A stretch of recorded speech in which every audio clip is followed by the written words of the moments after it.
Just because fruits or vegetables are not pretty, per se, does not mean that they're not good.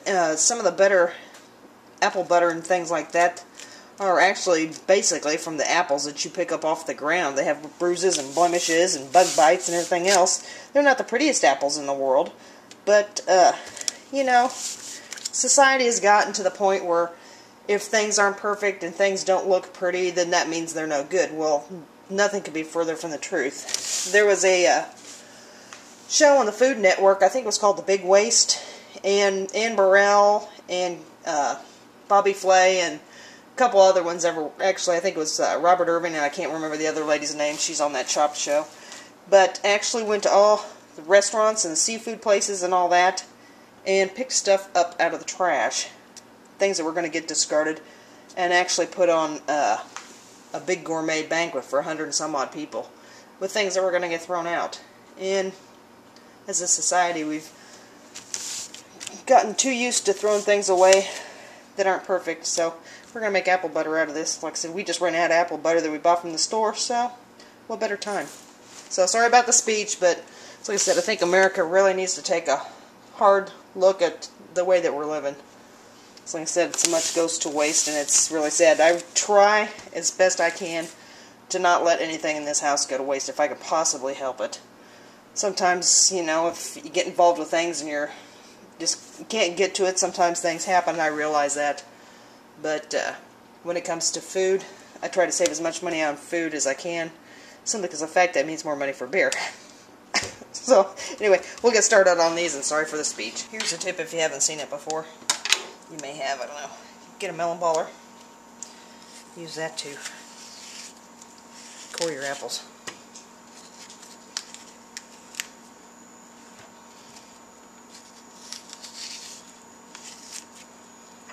Works great. Okay, you don't have to do this part, but just so this cooks a little bit quicker, I'm going to take and run these apples through this food processor. So I'll do that real quick, and then we will be back. And that's about where I want them. So I'm going to continue to process all the rest of those, and then I'm going to put them in the crock pot, and then I'll add the rest of the ingredients. So we'll be back. Okay, I've got this all processed. There's a couple pieces that are a little bit bigger, but let's see how much I've got in there. There's probably, my guess would be about 3 pounds. So to this, I'm going to add right around 2 cups of sugar. You could probably use any kind of sweetener that you wanted. If you wanted to use honey, you could probably use that, or like a mix of something, or if you would rather use like the stevia or something like that, you could probably use that as well. But I have sugar. I have lots of sugar. As I said, these are Jonathan apples, so they're going to be a little more tart than, say, a Red Delicious or something. If you can use a cooking apple, you'll probably be better off. So that's not quite 2 cups, but about 1 3/4, I guess. And then I'll add about 2 teaspoons of cinnamon. Said I'm usually not real scientific about any of my cooking, so if you're baking, that's one thing, but just stuff like this,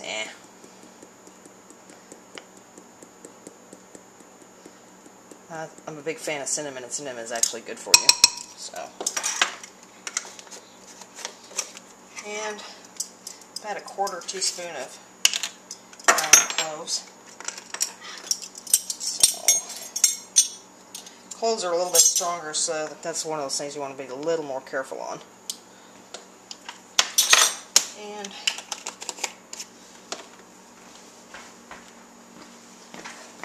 1/4 teaspoon of salt.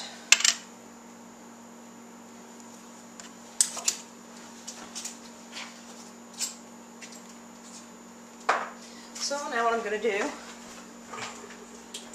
is I'm going to put this in the crock pot. Make sure I didn't forget anything. Okay. So I've got this all in the crock pot. Let me just kind of stir this around a little bit. It smells good already. Then I love cloves and cinnamon. So It's like I said, don't be afraid to use fruits and vegetables or things that just aren't perfect. It's like if you had kids and your kids weren't perfect, it wouldn't keep you from loving your children. So love your fruits and vegetables even if they're not perfect. Alright. And put my lid on. Yum. And I'm going to cook this on high for about an hour.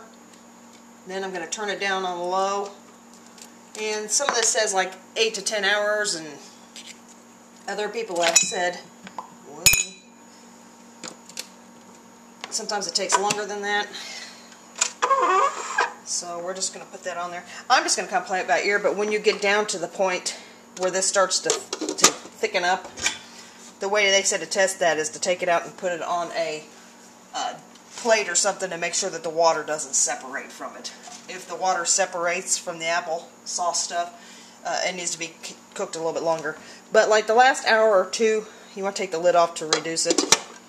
So we'll see how it goes and stuff. Like I said, I haven't made this before. This will be a first time, but I figured for $1.99 for the apples, what have I got to lose? So anyway, stay tuned. We'll see what this looks like probably tomorrow.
Good stuff.